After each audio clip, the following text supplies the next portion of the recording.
Jerrod, welcome to the We Rise podcast. Glad to have you on today. I'm excited to talk about gratitude, self-care, optimism, and all the things that help build our own resilience in these amazing times that we're living in these days. So welcome. Will you introduce yourself so folks know who I have the delight of speaking to today?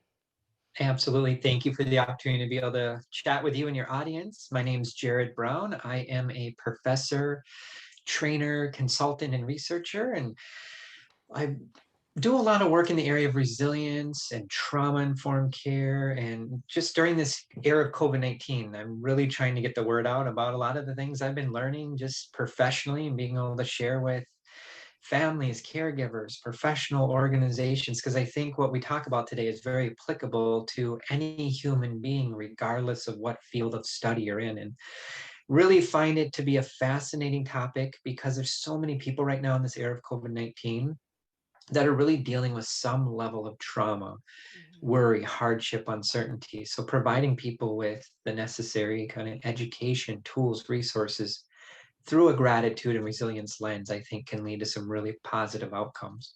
Yeah, I love that. And so true. And as I mentioned before, we started chatting today before we hit record. I think gratitude is really a transformative practice and really can offer a lens for our everyday life. So really appreciate the seen value and unseen value that gratitude can give to us. Before we dive into that more, tell us a little bit more about what your academic background is and your areas of research and how you work with academic students. A little bit more about your story. Yeah, you bet. So my main areas of expertise are going to focus around fetal alcohol spectrum disorder, autism, traumatic brain injuries, confabulation, which is false memory creation, Mm-hmm. suggestibility, Mm-hmm. and youth fire setting. Those are kind of the big ones. Yeah. But these last few years, I've really been digging into trauma and Mm-hmm. resilience and trauma informed care because where I teach, I oversee a Master of Arts degree in trauma, resilience, and self care strategies. Mm-hmm. And it's really geared toward the human service practitioner. And that's kind of a broad spectrum of Mm-hmm. workers. If you're working with people in the helping professions, that's what that program's really geared to. And as I started learning about this, I just really realized how universal it is, regardless of one's expertise, too. Because I do a lot of work with special needs populations, and just looking at that research, Mm-hmm. many of those individuals have dealt with histories of trauma. So just my knowledge of trauma and resilience has really helped me better understand human behavior and why people may have reactions that they do, and really working at it through kind of a trauma informed resilience based mindset has been really life changing for me Yeah. professionally. Yeah, absolutely. And I know that, so the field that I'm in, collaboration, certainly trauma informed collaboration has really grown in the last year or two. Trauma informed care and counseling fields and other fields has exploded in the last few years. At just a very everyday level, how would you define trauma? I know most of us experience trauma at some point in our lives. How would you define trauma? And then what's the connection point with resilience, how we develop resilience, and self care? Can you weave those strands together a little bit more for Absolutely. us? If you're human, you've probably experienced trauma Yeah. directly or indirectly on some level. In this era of COVID 19, the research is absolutely clear that COVID 19 is really a collective trauma. We're all going through it on some level. So trauma is widespread. Mm-hmm. We know it's harmful. Obviously, there's many dimensions to trauma too. You could have a single incident type of trauma, like a car accident, Mm-hmm. which is terrible. But a lot of the work I do is looking through a lens of like complex and developmental trauma. That is types of trauma that typically happen during critical stages of development in early childhood, where it's like cumulative types of trauma, Mm-hmm. child abuse, neglect. Maybe it's a child witnessing caregivers engage in domestic violence. Mm-hmm. That can have significant implications for that child's brain Mm-hmm. throughout their entire lifespan. There's something called betrayal trauma, which some researchers really point to the fact that that might be the worst type of trauma of them all. Betrayal trauma is when you where the perpetrator was maybe a caregiver, a Mm-hmm. spouse, a best friend, and something bad happened. They did something bad to you and really betrayed you. Mm-hmm. You have historical trauma. racism, there's intergenerational transmissions of trauma, there's post-traumatic stress disorder. So we could have an all-day conversation just Mm-hmm. about the various Yeah. dimensions of trauma. Mm-hmm. But why does one person's kind of impact of trauma differ from another person? And I think part of that has to do with resilience, Mm-hmm. because maybe you and I witness the same type of trauma, but we have totally different Mm-hmm. reactions. Mm-hmm. Just because someone witnesses trauma doesn't mean there's going to be long-term effects that are going to happen. Mm-hmm. What is their level of resilience like? What's their level of their support system like? Do they have good resources in place? What's their level of self-esteem? So a lot has to do with Mm-hmm. what happened prior to the trauma. Mm-hmm. For young kids, are they in an environment where they're supported by caregivers, loved, nurtured, validated? Or are they in an environment where they're minimized, invalidated, lots of shame? Mm-hmm. Needless to say, the child who grows up in a home where they don't feel safe or heard or valued, typically those kids will grow up probably having less resilience and gratitude. But again, it differs from person to person. But I think it's important for your audience to know too that trauma can really rob people of their joy. It really can suck it away in some cases. I've worked with a lot of clients that have dealt with trauma and it's robbed them of their creativity. Before the Mm-hmm. trauma, they've said, I have a lot of creativity and I could think of a lot of things and come up with lots of great ideas. After the trauma, they said their brain just didn't work right. Mm-hmm. It can rob people of their joy and Mm-hmm. energy and motivation and self-control and sleep. So the list goes on. So what do we do about that then? That's the big kicker. And Right. I think that's a big part of what we're talking about today. Yeah. So tell us a little bit. So we know that when trauma happens, there's a lot about the context, the setting, the life experience, how people will be able to process it or integrate it into their lives as they move forward. Um, but if someone has the ability to be able to, and when we're talking about resilience in this case, we're looking at more the individual scale resilience, or it could be community resilience. But what can you talk a little bit more about when someone is able to process that trauma to some degree? What are things they can do to build their own resilience, to grow that the joy again, and to do self-care? And what does self-care look like to you or to folks that you work with? You bet. So I think looking at our coping strategies, I think it's really divided into two types. You have maladaptive, which could be like using drugs, alcohol, eating sugar, just things that aren't good, that are numbing the emotions. Mm-hmm. But then you have adaptive coping strategies.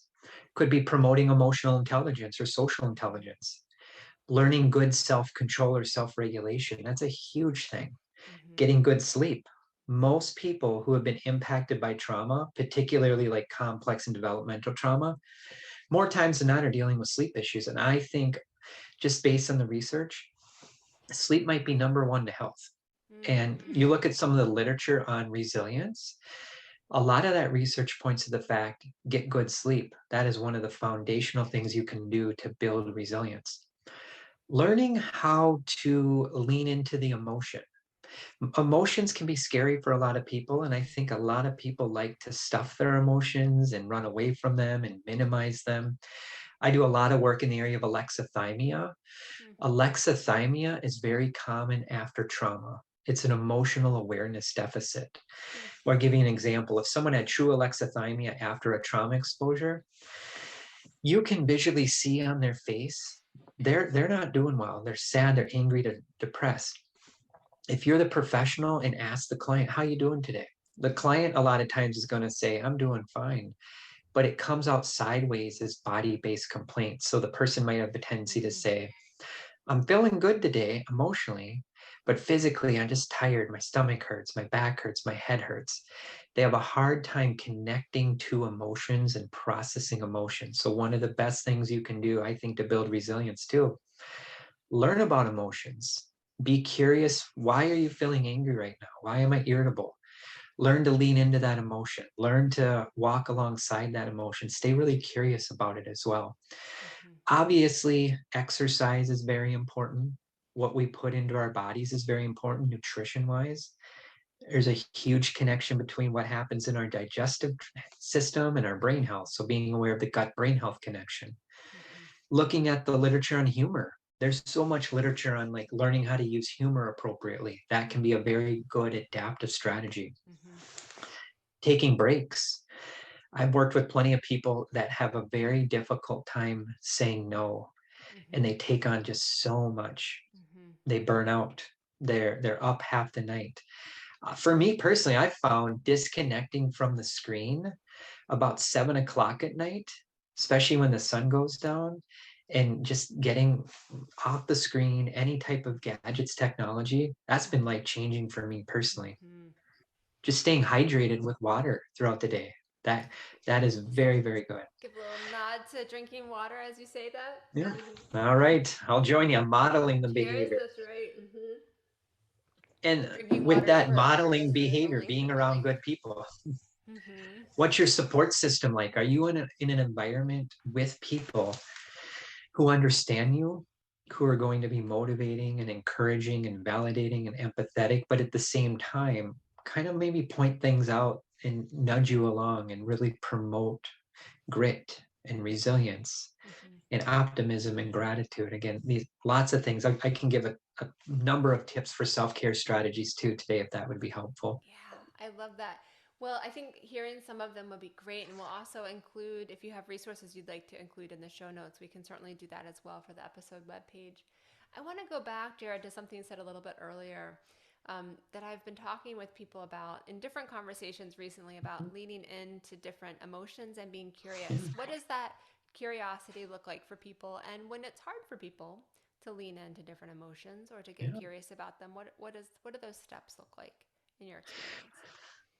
First, maybe being around people that you can go to, that you don't have to do this alone. Because for some, maybe they've never learned how to express or process or name or label their emotions. And they were someone who grew up in a home where you weren't allowed to talk about emotions. You Mm-hmm. were encouraged to stuff them and just act like everything's okay. Mm-hmm. Be okay with things not being okay. I mean, I think that's important. Asking for help Mm-hmm. is not a sign of weakness. I think that's a sign of strength. Yeah. Being vulnerable, having good self compassion, Mm-hmm. knowing that you don't have to be perfect. If you screw up, who hasn't? Right. Trying to have self forgiveness. Learning perspective taking can be helpful. I do a lot of work in the area of theory of mind and mentalization. Those are related to perspective taking, understanding the thoughts, wants, needs, emotions, intentions of other people. Mm-hmm. Maybe if you're working with some clients, they're a visual learner. Maybe Mm-hmm. it'd be helpful to have a feelings chart or something, starting basic. Mm-hmm. For some people, they might do well working with a provider and they watch a short video about different kinds of emotions. Okay, here's what sadness really looks like and feels. Some people I have heard have a hard time connecting and trusting with people, but they have a real easy time connecting with animals. Maybe it's animal assisted interventions. Mm-hmm. Some people really do well with music based interventions or art based or like body based movements or even trauma informed yoga. Mm-hmm. Learning how to regulate your body Mm-hmm. can regulate your mind. Getting good sleep, eating healthy, all of those things can help process emotions and not make them as scary and build your resilience too. So you can bounce back from those tough emotions. And I always teach people too, like these scary emotions are not permanent. It's okay to feel discomfort. It's okay to feel boredom. It's okay to feel uncertainty. It's like a storm that passes. It's going to pass. It's not going to be here forever. Mm-hmm. And if they can learn that, they're going to build resilience by just doing that alone. I think I've heard or read that the average emotion in its true form really stays for an average of 3 minutes, maybe 90 seconds to 3 minutes. And when you think about it, it might feel forever, but that's Yeah. really not that long if we can stay present with what is. Um, it passes. So I'd like to come back in just a little bit more to the self care strategies. You've already named several excellent strategies. I want to look a little bit more broadly at what's happening. It's the end of March 2022. What you're seeing. There's a lot of global unrest happening right now. So much, reckoning with racism in the United States and abroad in the last few years. What are you noticing about what I think that there's been a breakdown in a number of ways, but there's also, I think when there's a breakdown, there's an opportunity to break through. And I do think we're seeing systemic change in different ways of people having new awareness, but we're also seeing different layers of pain come through with people too. Yeah. What are you seeing? What are you seeing show up, and then what are you seeing that's helped grow resilience at a much broader scale, either through creating belonging? How are people at a collective scale? How are you seeing people grow and be strong, and also keeping people keeping themselves held back too? What are you noticing? I'm noticing the last few years in this era of COVID-19 and everything you said there too, the collective trauma, the just global unrest, increases in sleep problems, Mm-hmm. increases in sugar addiction. I've seen that so much. Weight Mm-hmm. gain, Mm-hmm. chronic low-grade inflammation is a Mm-hmm. huge driver for many health issues. Mm-hmm. And I'm seeing people really just almost become even more addicted to their gadgets, to anxiety provoking news stations, programs, staying up half the night watching the news. Mm-hmm. I'm absolutely seeing an increase in that. I'm doing a lot of work in that area too. I've done several podcasts that have dug into that. Mm-hmm. So those are the things I'm seeing. I mean, I'm seeing a lot of other things, increases anxiety, depression, worry, uncertainty, fear. But I'm also seeing on the flip side, as COVID is hopefully getting better, Mm-hmm. fingers crossed, Mm-hmm. people are becoming more aware to have balance and to really engage in community and to have a better work-life balance too. I'm Mm-hmm. seeing that with a lot of people. Mm-hmm. And some people are taking their sleep more seriously, which is very, very helpful. Mm-hmm. Even being, when we talk about sleep, just managing your daytime fatigue. You don't have to burn rubber all day long. You Right. got to take breaks. You got to Yeah. slow down. Yeah. Take lunch breaks. Take a few minutes to just disengage from all stimulating activities and just sit there for 5 minutes with your eyes closed. A lot of people struggle with that. I think a lot of people struggle with stillness and boredom. Let Mm-hmm. boredom be your friend because I think boredom's a gateway into creativity, and Mm-hmm. creativity can just do a lot of wonderful things. Yeah. Change things. Practical things people can do. I mean, just deep breathing. That's simple. Mm-hmm. Stretching, yoga, just dancing and being silly has been shown to activate the parasympathetic nervous system Mm-hmm. to help your body kind of calm down. Some clients I've worked with love their adult coloring books. That actually has shown to bring down their anxiety. Mm-hmm. Gratitude journals have been very helpful, and even reflective journaling. Mm-hmm. Those kind of things I think is very, very helpful. Just again, managing good weight, taking care of your digestive health, taking care of your dental health. There's a big connection between what goes on in our mouth Mm-hmm. and our stomach as well. Yeah. Creating balance, having good boundaries, the list goes on, and do it in Yeah. community too. Don't do it Yeah. alone. Find a group. People Mm-hmm. understand you. That's great. Those I are love some that. things I would think about For self care. for self-care. Yeah. Yep. Absolutely. Yeah. Great strategies across the board. And I think it's hard when people are in a difficult place to find a Yeah. way to do it. And I think sometimes finding one thing to do. One practice, as I mentioned before, that's really been transformative for me is just writing down 10 things every morning that I'm grateful for. It's something I can come back to. It's simple, it's straightforward, and it helps me be aware of, even if I'm just grateful for my left toe, I'm grateful to be able-bodied, and what is it um, to hold that awareness, clean water and clean air and a place to live can be pretty basic, but really transformative in a lot of ways. So, Jerrod, I'd like to hear a little bit more about you and how you're bringing some of this home in your own life. What brings you joy in your life? And conversely, when when you struggle on those days, what keeps you Yeah. moving forward? I really have been thinking about this, Mm-hmm. and I mean, I can talk a good game all the time and Right. and say all the research, but just, no, I'm not perfect with this. Mm-hmm.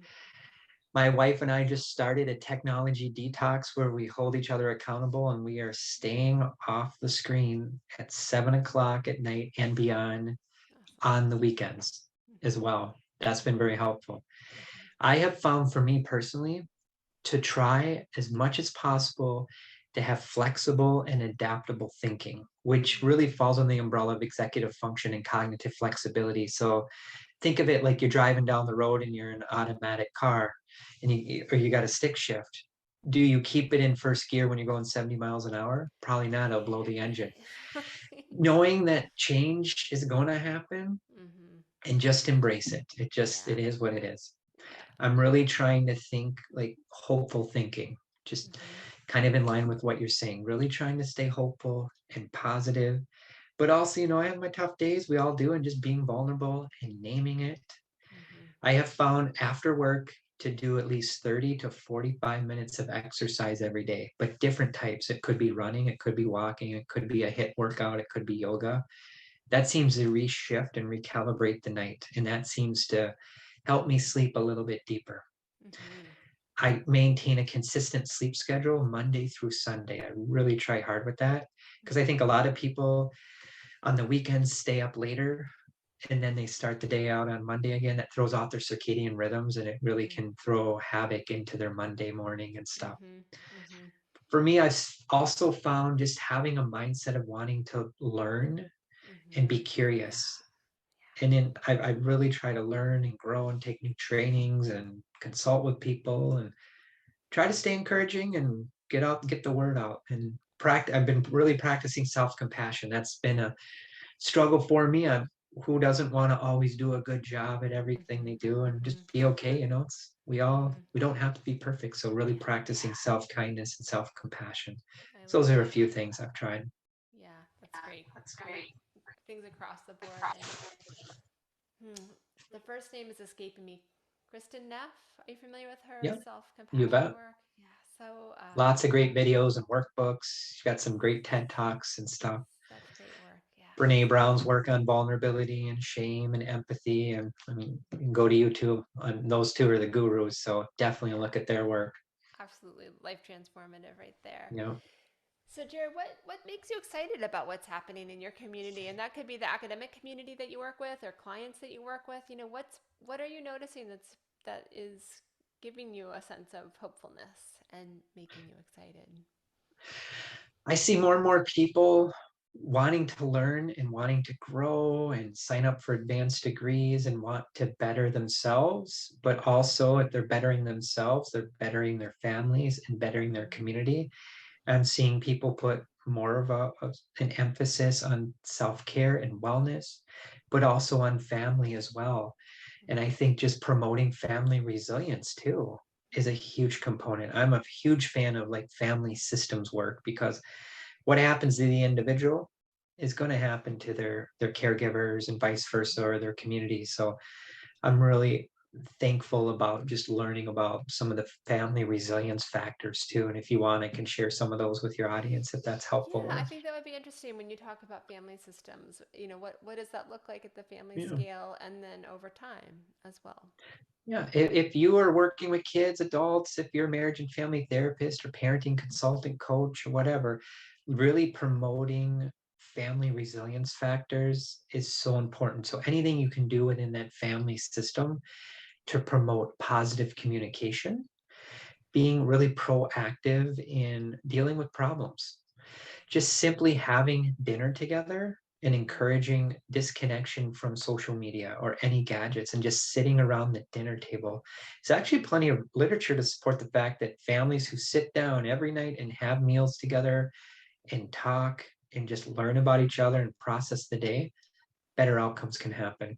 Mm-hmm. Promoting those attachment based approaches within that family system too, kindness, hopeful thinking, just being attuned, validating, empathy, making sure it is an environment where people, if they screw up, they're not going to be shamed or Mm-hmm. humiliated, Yeah. and just really focusing in on building strengths and resources, being nurturing if it's a parent, understanding best parenting practices, really being aware of positive parenting practices, versus harsh parenting practices. So if you're working with families and they have a tendency during times of stress to just lose their cool, yell and scream and swear and threaten, that's a lot of the work I do in that area through a trauma Mm-hmm. lens. You Mm-hmm. really want to help them shift into more of an attachment based parenting lens where they're going to instill safety and structure and just understanding their child and really understanding a lot of the developmental child literature too, and promoting adaptability in the family too. And rigid thinking is not a good thing. Adaptability, flexibility, collaborative problem solving, instilling hope, all of those things are family resilience based factors I think can lead to a lot of great outcomes. Yeah, absolutely. Brittle can break easily, you know. Yes, it's a good Yeah, point. having some flexibility allows um, for flexibility is Yeah. one way to think about it. One of the things, Jared, that I love, so our kiddos are 12 and 14 now, Yeah. and when I was, reading a lot about attachment parenting when they were young and wanting to get it right, and I'm not going to get it right. I'm going to fail. I'm going to do my best. I'm going to fail, and learn and grow. And when I learned that it's possible to repair that breach, Mhm. within Yes. a breach of trust within reason, but it's possible to repair that, and that it can promote as much of an attachment or connection, if not more. I had such a sense of relief. It's like, well, I know I'm going to mess up because I'm a human being, Yeah. but the fact that I can actually repair and apologize, and we can talk about it, I think just gave me such a sense of hopefulness as a family, as Yeah. well. To learn to grow, and that it's something that we're continuing to learn and grow, and just that humanizing element of it was really important for me as a parent of young kiddos. Getting down on just eye level with the young child if a parent loses their cool and apologizing and I'm sorry, I should have did better. I mean, that's very helpful. Mm-hmm. What you're talking about too, if you look at the developmental literature, topics like joint attention, mindfulness, and social referencing would be three big topics I would encourage your audience to write down and learn about, especially through a developmental literature lens. Those are critical stages of development for kids that parents promote Mm. when you are attuned and empathetic. Kids that grow up in households where it's chaos and trauma and neglect, a lot of times those factors can be impacted, and those kids are more likely than to grow up and have some socialization problems. They might be Mm-hmm. more likely to be diagnosed with a mental health disorder and Mm-hmm. so on. And it can really get in the way of long term success for kids in some cases. Yeah. Can you talk a little bit about what, this might be a little self-serving, but here we are, about Mhm. at the teenage scale, what you see really helps promote the most helpful situation for kiddos when they're teenagers within families? Modeling behavior, having good boundaries, but you don't want to hover. Mm-hmm. I think instilling important values and really promoting moral decision making, Mm-hmm. promoting theory of mind, Mm. promoting executive functioning. I mean, those are all very critical things that are very important for life success. So, Promoting emotional intelligence based yeah. interventions for these kids too. So break that All down a right. little bit more, those last few, into what that looks like in everyday life. So executive functions the boss of the brain. So it really guides behavior. Mm-hmm. Exercise can help, getting good sleep, keeping stress down, learning how to have more resilience, being aware that we're not overwhelming our senses. Mm-hmm. Sensory processing relates to this too. Mm-hmm. Self-regulation, like co-regulation. You'll hear a lot about that in the parenting literature, like parents who can stay regulated and model these behaviors. The kids will more likely grow up and act these out and have better brain development. Mm-hmm. Modeling social media behaviors. Don't be your child's friend. Mm-hmm. Obviously, you want to be kind and calm and patient and gentle and encouraging. I see this way too much. I think parents want to appease in some case, some parents, not all, of course not, but sometimes I think they want their kids to always have everything and be happy. Mm-hmm. That can be very problematic to say the least. Mm-hmm. teaching kids grit and resilience and teaching them that not everything is going to go your way. Be okay with change. Be okay. It's not going to work out. If they fall down, encourage them, motivate them to get back up, Yeah. helping them continue to get back up, hanging in there, not throwing in the towel, teaching them to be curious about learning, curious about growing, ensuring that you're doing all the right things by modeling these behaviors. And kids, no matter the age, they're always going to pick up on things. Even teenagers who probably act like they want nothing to do with their parents, they're still watching. You may not be able to tell. Stay regulated, model healthy living behaviors, model pro-social behaviors. Mm-hmm. If you want your child to not be on their gadgets 24/7, parents shouldn't be on their gadget Yeah. 24/7. We could have a whole discussion about the negative, harmful effects of allowing your child to have a TV or a gadget in their bedroom. There's so much Mm-hmm. research on that. Mm-hmm. Setting limits, setting boundaries, but not to the point where you're overly rigid. Allowing opportunity to explore and be curious and make decisions and choices too can help facilitate just positive brain growth and body growth and long-term outcomes. Mm-hmm. Absolutely.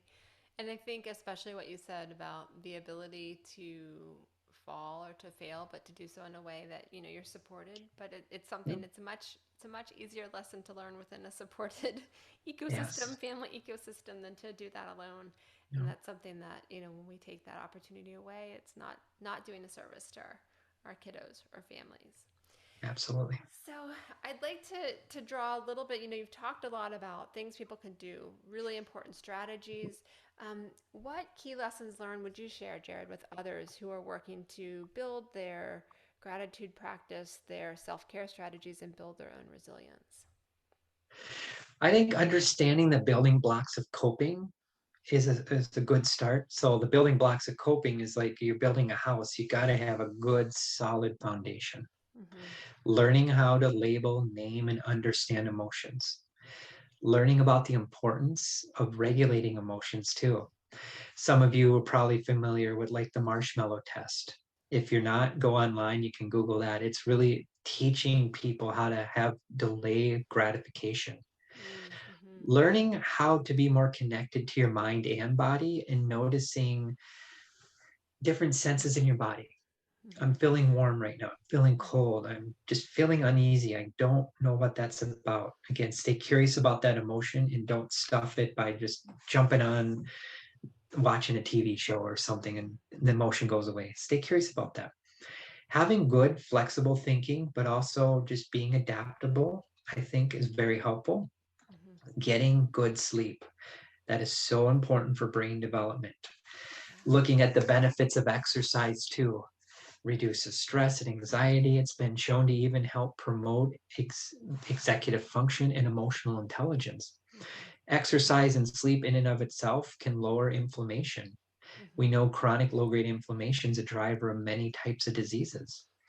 I think it's also helpful to engage in some way. Some people like journaling, some don't, but find a way to record your thoughts, process your thoughts, look at patterns, be able to look back at historical trends, because journaling is a form of self care. I think that's a very helpful thing. Mm-hmm. Understanding self regulation is a huge topic. If you ever allow me back, I would love to talk about self regulation. Yeah.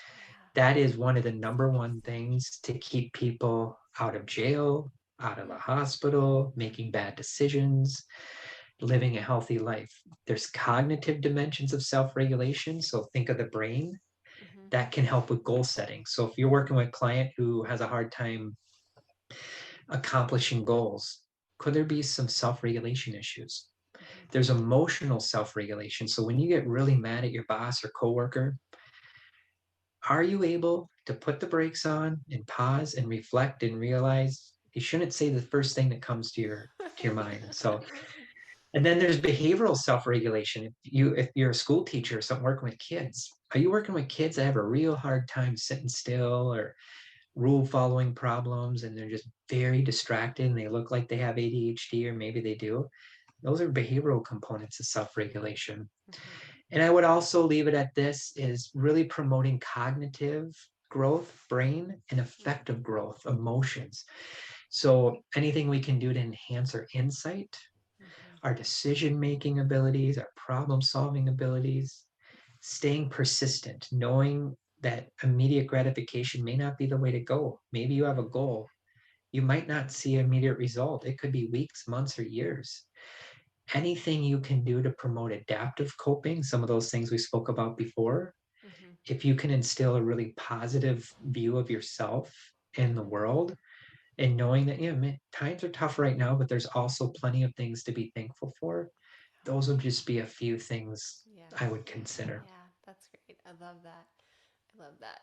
And so this is related to that last question, but when you think about your own journey and growth and Mhm. learning, what do you wish, Jared, someone had told you 5 or 10 years ago about this work?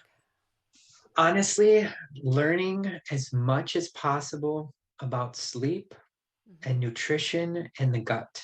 Mm-hmm. I'm really focusing lots of my reading and studying and training on a field called psychoneuroimmunology. Mm-hmm.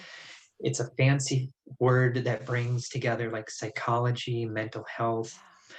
the endocrine system, which that's a whole nother can of worms. That's the Mm-hmm. HPA axis, the hypothalamus pituitary adrenal axis. That's our Mm-hmm. stress response system, Mm-hmm. which that's a really important thing to learn about with resilience. But then also, how does immunity factor into this and the Mm-hmm. gut? So I wish I would have learned that years ago because that's really changed my paradigm shift Yeah. on helping people look at this holistically because Mm-hmm. there's a lot of moving parts. It's Yeah. not just one thing. It's usually there's a whole can of worms to Mm-hmm. unpack. Mm-hmm. So that Absolutely. honestly what I would do. And it's so fascinating too once you learn about gut health and the body's response. It's something that's it's a pretty significant learning and something that not a lot of people know about. And once you know Yeah, about it, it really is foundational in so many ways. So that's really interesting. absolutely. Yeah. Yeah. Jared, how can people learn more about your work? Where can they find more tools and resources? And just want to open up to any other thoughts or reflections you'd like to share. You're welcome to share my email with your audience. If you just Google my name, I've done several podcasts on many different topics. I've written several different articles you can find online. Great. If you have questions about any of these topics, send me an email. I promise I always get back to people in a timely manner, and I'll be more than happy to share resources and what I've learned along the way. That's great. Well, I love the idea of exploring self-regulation more, and I think there's so much that I think will be emerging in the next year as we come out of COVID-19 more and we look at opportunities for people to develop strategies that are not knee-jerk reaction strategies, but really how to build health over the long term. So I really want to thank you for being on the podcast today. Look forward to future conversations and thanks again for joining, Jared. You're welcome. Truly appreciate it.